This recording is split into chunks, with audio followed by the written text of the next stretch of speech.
morning, I'm Spenta and I live in USDA Zone 7.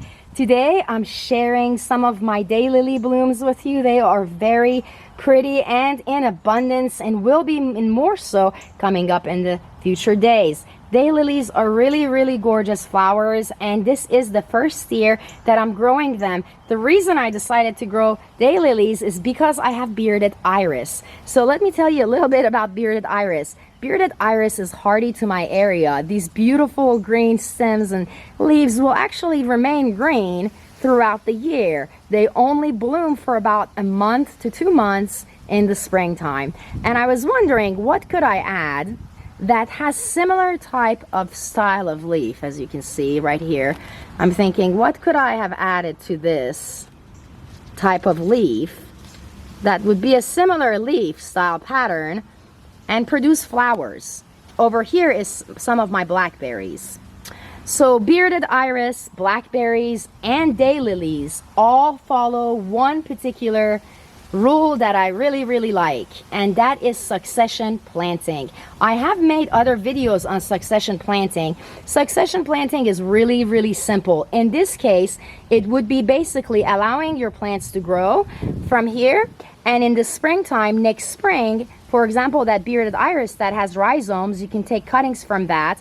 You can also take cuttings, root cuttings, or actual stem cuttings from blackberries. So blackberries are one of my plants here that I have in succession growing all over my gardens, and so are bearded iris. And next upcoming will be my daylily.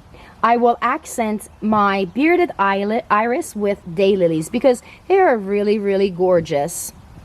And as I mentioned, the name is daylily. Daylily meaning that they only bloom that one day. So this particular flower, let's see if I can get a little bit closer to it. There it is. It's so beautiful. I love that color. Very good accent to green in my opinion. Green accents well with orange and purple and lavender shades. So what a gorgeous color. I'm very happy with it. Now one thing, this bloom will die. So this will not come back tomorrow. However, if you pay attention, there are other blooms that are going to come up.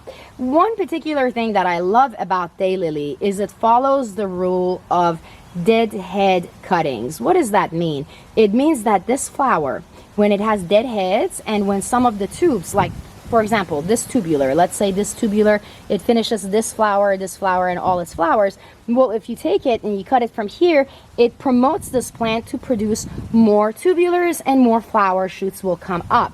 And this is going to flower from this particular part of spring, which is following mid-spring all the way through autumn season. It is a very good flower to add to your gardens if you are growing other material like iris. Again, I'm Spenta and I thank you for watching my share. I hope you enjoyed it. If you haven't done so, please take a moment and hit the subscribe button.